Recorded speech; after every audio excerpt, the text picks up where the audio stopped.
இன்றைய சர்வதேச முக்கிய செய்திகளின் தலைப்புச் செய்திகளை பார்க்கலாம். ஈரான் மீது கடல் முற்றுகை விதிக்கும் எந்த ஒரு முயற்சியும் அமெரிக்க போரை அதிகரிப்பதாகவே கருதப்படும். ஈரான் ராணுவ கட்டளை மையம் எச்சரிக்கை.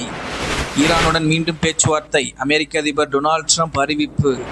காசாவில் முன்னேற்றம் காட்டாமல் ட்ரம்பை சந்திக்க முடியாது, நெதன்யாகு ட்ரம்ப் சந்திப்பில் சிக்கல். காஸ்பியன் கடலில் ஈரானிய கப்பல் தாக்கப்பட்டதற்கு பதிலடி வழங்கப்படும், IRGC எச்சரிக்கை. உக்ரைன் துறைமுகங்கள் மீது ரஷ்யா துல்லிய தாக்குதல் நடத்தியதாக அறிவிப்பு. இனி விரிவான செய்திகளை பார்க்கலாம்.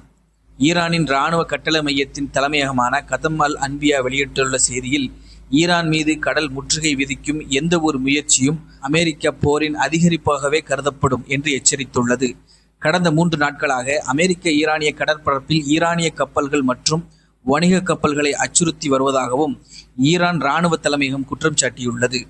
ஈரானின் அதிகாரப்பூர்வ ஒளிபரப்பு நிறுவனமான IRIB-யில் வெளியிடப்பட்டுள்ள அறிக்கையில், பிராந்தியத்தில் தங்களுக்கு தீங்கு விளைவித்து நிலைத்தன்மையை சீர்குலைக்கும் நடவடிக்கைகளின் தொடர்ச்சியாக அமெரிக்கா சட்டவிரோத கடல் முற்றுகையை மேற்கொண்டதாக கூறப்பட்டுள்ளது.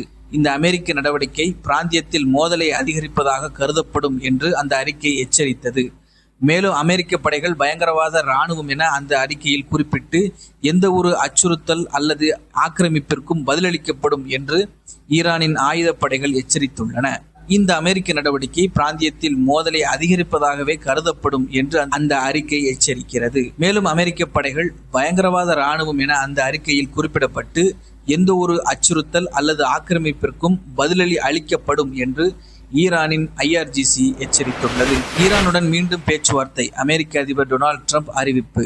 அமெரிக்க அதிபர் டொனால்ட் ட்ரம்ப் ஆக்சியோஸ் ஊடகத்திற்கு அளித்த பேட்டியில், ஈரான் மீதான அமெரிக்க தாக்குதலை இடைநிறுத்தி பேச்சுவார்த்தைக்கு மேலும் ஒரு வாய்ப்பு வழங்கியதாக தெரிவித்துள்ளார். பேச்சுவார்த்தை தோல்வியுற்றால் போர் மீண்டும் தொடங்கும் என்றும் அவர் எச்சரித்தார். ஹார்மோஸ் நீரிணையை மீண்டும் திறப்பது மற்றும் அணு ஒப்பந்தம் குறித்த பேச்சுக்களை மீண்டும் தொடங்குவது ஆகியவை இந்த பேச்சுவார்த்தையில் மையமாக உள்ளன. ஈரான் மற்றும் ஓமன் இதில் முக்கிய தரப்பினராக உள்ளனர். கத்தார், பாகிஸ்தான், எகிப்து மற்றும் ட்ரம்பின் தூதர்களான ஸ்டீவ் விட்காஃப் மற்றும் ஜரோட் குஷ்னர் ஆகியோரும் பங்கேற்றுள்ளனர். நாங்கள் ஈரானுடன் மிக ஆழமான பேச்சுவார்த்தையில் உள்ளோம். அவை பலனளிக்காவிட்டால் மீண்டும் மிக பலமான இராணுவ நடவடிக்கைக்கு செல்வோம் என்று ட்ரம்ப் கூறியுள்ளார். பேச்சுவார்த்தை நடைபெறும் என்றாலும் பேச்சுவார்த்தைக்கு அதிக நேரம் கொடுக்க விரும்பவில்லை என்றும் அது விரைவாக நடக்க வேண்டும், இல்லையெனில் அது நடக்கவே கூடாது என்றும் அவர் வலியுறுத்தினார். அத்துடன் இஸ்ரேல் பிரதமர் பெஞ்சமின் நெதன்யாகுவுடன் வெள்ளை மாளிகையில் செவ்வாய்க்கிழமை சந்திப்பை நடத்தவிருக்கும் ட்ரம்ப், நான் அதிபராக இல்லாவிட்டால் ஈரான் இதற்குள் அணுகுண்டை போற்றிருக்கும், இஸ்ரேல் அழிக்கப்பட்டிருக்கும் என்று அந்த சந்திப்பில் கலந்துரையாடப் போவதாக கூறியுள்ளார். காசாவில் முன்னேற்றம் காட்டாமல் ட்ரம்பை சந்திக்க முடியாது, நெதன்யாகு ட்ரம்ப் சந்திப்பில் சிக்கல். இஸ்ரேல் சேனல் 12 செய்தி நிறுவனம் வெளியிட்டுள்ள செய்தியில், அமெரிக்க அதிபர் ட்ரம்புடனான சந்திப்பை பெறுவதற்காக நெதன்யாகு போராடியதாகவும், காசாவில் குறைந்தது ஒரு துறையில் உறுதியான சலுகை அல்லது முன்னேற்றத்தை காட்டாமல் வெள்ளை மாளிகைக்கு வர முடியாது என்று வாஷிங்டன் தெளிவான செய்தி அனுப்பியதாக தெரிவித்துள்ளது. வெறுங்கையுடன் வருவீர்கள் என நினைத்தால் நெதன்யாகு அனுமதிக்கப்பட மாட்டார் என்று பல தூதரக வழிகள் தெரிவித்ததாகவும், இதனால் நெதன்யாகு சந்திப்பிற்கு முன் காசாவில் முன்னேற்றத்தை நிர்பந்திக்கப்பட்டதாகவும் கூறப்படுகிறது.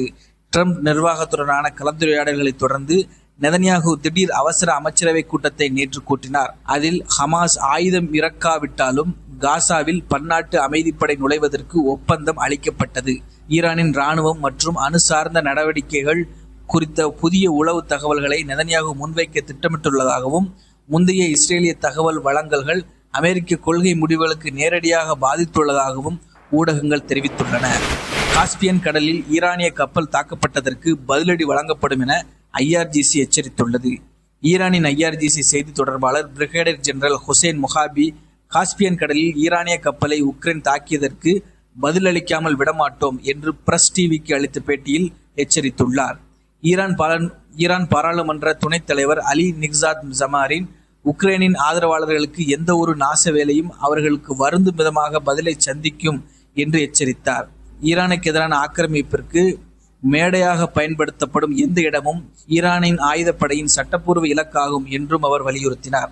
நிக்சாத் பிரிட்டன், பல்கேரியா மற்றும் உக்ரைன் ஆகிய நாடுகளை விமர்சித்து, அவை அமெரிக்க கொள்கையின் கருவிகளாக தங்களை ஆக்கிக் கொள்ள வேண்டாம் என்று தங்களுக்கு சம்பந்தமில்லாத பிரச்சனைகளில் தலையிட வேண்டாம் என்றும் அறிவுறுத்தினார்.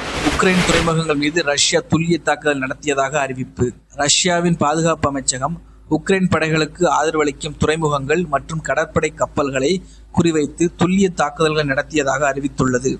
உயர் துல்லிய ஆயுதங்களை பயன்படுத்தி நடத்தப்பட்ட இந்த தாக்குதல்களில் செர்னமோர்ஸ்க் துறைமுகத்தில் உக்ரைன் படைகளுக்கான எரிபொருள் தொட்டிகளுக்கும் மைக்கோலைவ் துறைமுகத்தில் உக்ரைன் படைகளுக்கு சொந்தமான இராணுவ சரக்கு கப்பலும் சேதமடைந்ததாக ரஷ்ய அமைச்சகம் உறுதிப்படுத்தியுள்ளது.